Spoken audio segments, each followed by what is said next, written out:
Hello there. If you've seen some of my previous videos, you may have seen a few around this UNIX 486 server.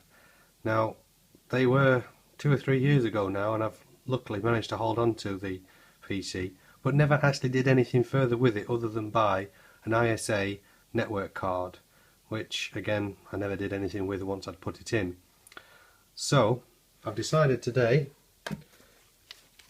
whilst I've been digging stuff out for another project, to use this Windows 98 boot floppy to install using this Windows 95 OSR 2.5 CD that I've made with my genuine Windows 95 key.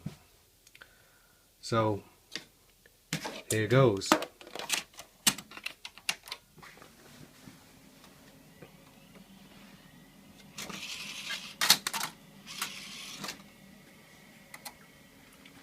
Got some lovely RAM ticking. There's the 32 gig. Here's the Adaptec 1540 SCSI card, waking everything up. Now, I remember correctly that the floppy drive is connected to the SCSI card, as is the CD-ROM drive. So this floppy disk, being a Windows 98 one, has the Adaptec driver, and it should identify everything. But usually it'll find it on here using the integrated IDE controller on newer hardware, but that will fail, as you can see. And this is a 2 newer card, this is a 2 newer card. It should find, there we go, the 1540, and there we go. This is a new experience for me. I've never really booted off of a SCSI card that's got an IDE connector attached to it, but hey ho.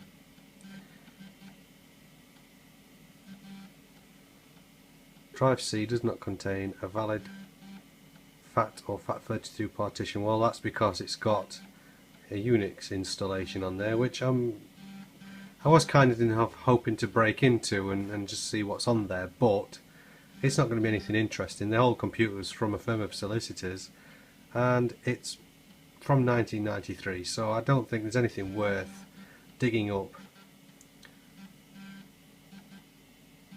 So I'm just going to F-disk it. Here we go. D is the CD-ROM drive.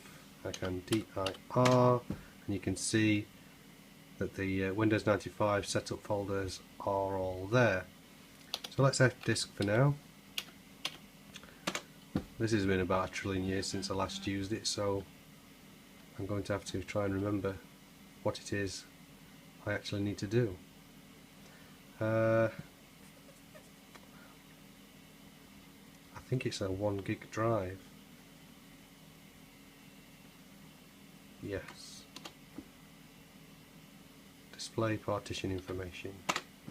Non-DOS. It's a gig. 3.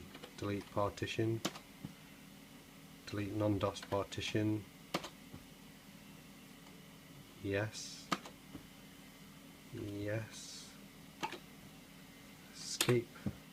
Create. Create.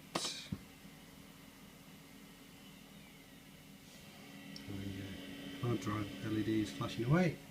Do you want to use the maximum size? Yes.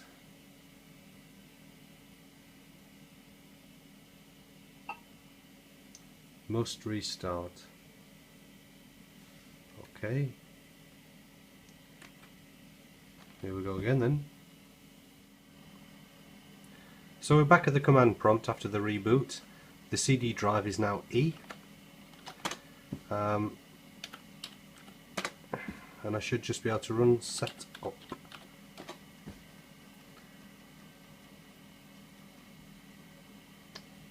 Okay.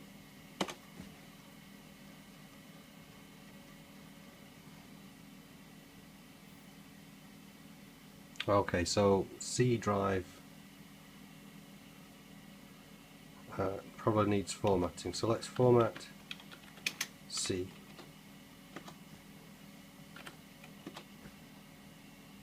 And this is going to be a while, so I will get back to you when it's finished. I set it off formatting and it failed at 32%, so tried again with a quick format and that failed. So I'm going to run ScanDisk from the boot floppy and see if that finds anything. So now I'll put caps lock on. Never mind, it's going to work.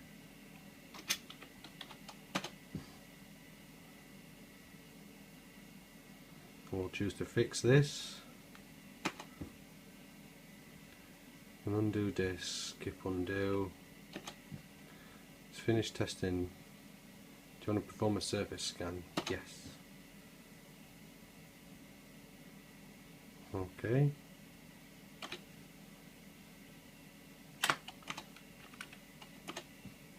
What did that do?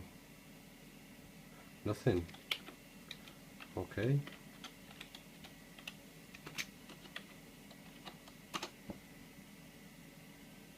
Let's do a surface scan with autofix.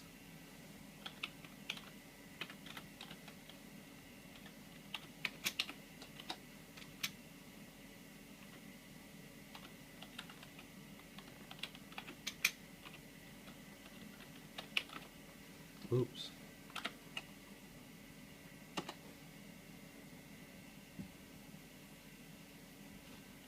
Let's skip one down.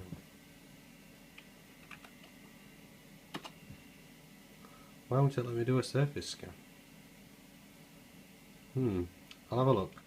Well, I couldn't get it to perform a surface scan, and when I dir'd the directory of C, it came with some strange random characters.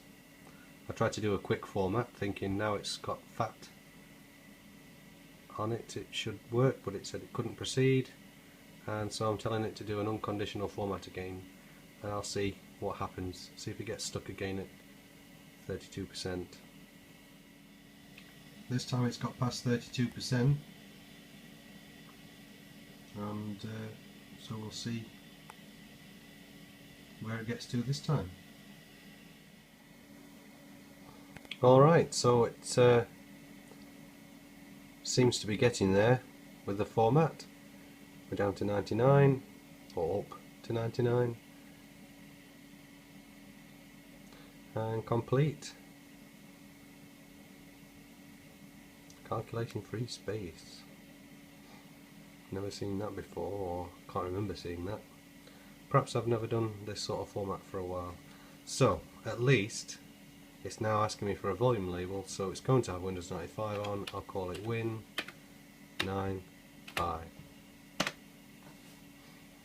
Okay. DIR again. That's better. So, I need to restart again with the boot floppy, and this time choose with CD-ROM support, because between one clip and the next I've rebooted without. And then we'll start the Windows 95 install. And we're back at the prompt with CD-ROM support. Now, I'm just curious to see whether the ScanDisk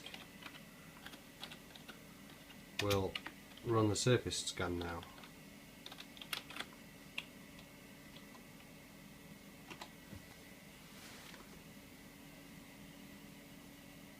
Drive D. Yeah, of course.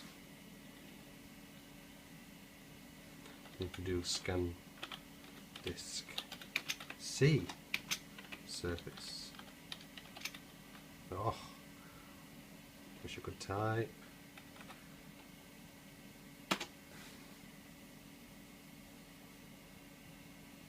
That's better. Now obviously I'm not going to let it do the full surface scan, because it's going to do this part of the scan on the install of Windows 95 if I remember correctly. So I'll abort the surface scan. I just wanted to see if it would start or not. There we go. So we'll go to exit and we'll exit.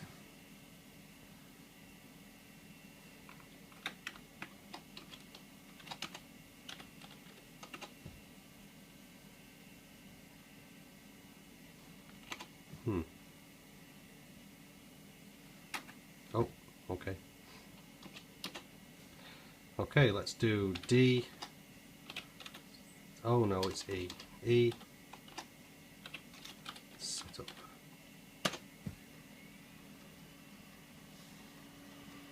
And away it goes.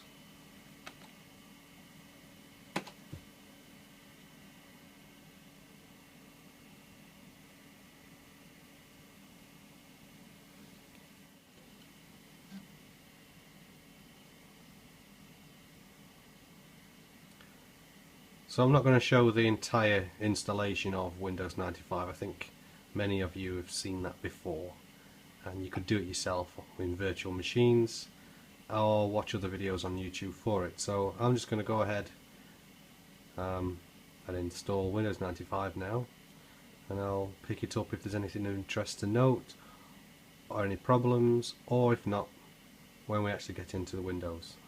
I don't have a mouse for this PC because it needs a serial mouse, and I don't have an adapter for my PS2 mouse. So it's keyboard only all the way, and I'll see you in a bit. So Windows is booting, and it's prompted me about the mouse, which I've just ignored for now because I don't have a mouse, and it's setting up the hardware. So this could be another few minutes or so whilst it detects the hardware, and I'll get back when it's back on the desktop. Okay, so we're on the Windows desktop finally. Let's see how this machine performs. Not very well, it seems. I've pressed the start button hoping to get the start menu to appear, and it appears to have frozen. I tried setting the date and time as well, and I think it's out by about an hour after just a couple of restarts.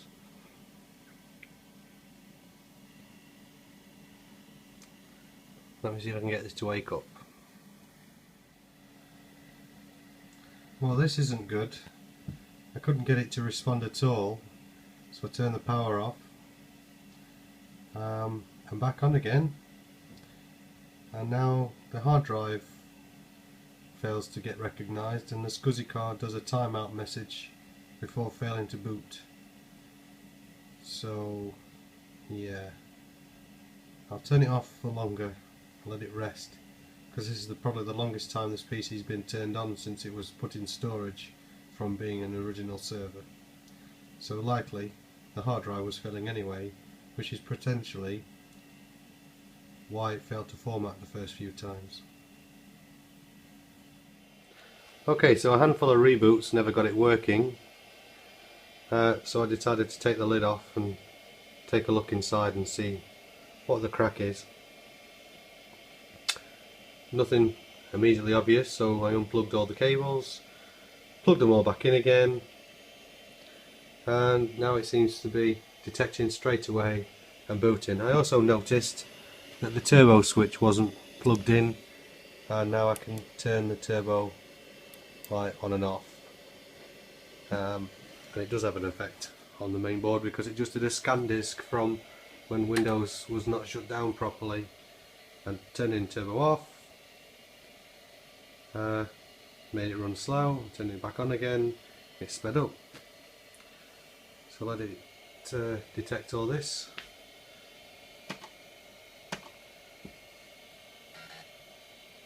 It's going to hunt for drivers for everything that it can't recognise. Probably this thing.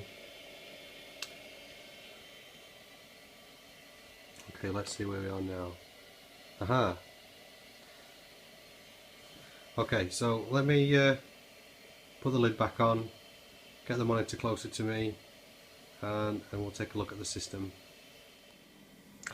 Hi again. So I'm running out of space to record video, so this will be pretty quick. The Creative CD-ROM drive has been picked up. The display is a Trident Super VGA, which you can see pre-BIOS if the monitor is turned on already. It's picked up the Adaptec floppy controller, which is where the floppy disk is plugged in. You have to turn it off in the BIOS and enable it in the SCSI adapter to get the floppy to be recognised.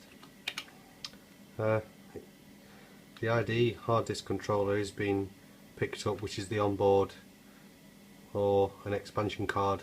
I can't remember which way around it is, but that's not being used, I don't think, at the moment for this hard drive. It's picked up the network card. That's the tape drive, I believe. I want to look that model number up soon. The SCSI controller and a whole bunch of system speakers and blah blah blah. Now, I think that is that big huge card in the side, because I think it is just some sort of pass-through to pass data from one computer to the next to display a console, but I'm not really sure. It's probably a little bit before my time, all this. But that's about it for this video. I'm going to perhaps try and get a nicer sound card and put some DOS games on this. Oh, just whilst I'm thinking about it, it's a 486 with 32 megabytes of RAM. Thanks for watching.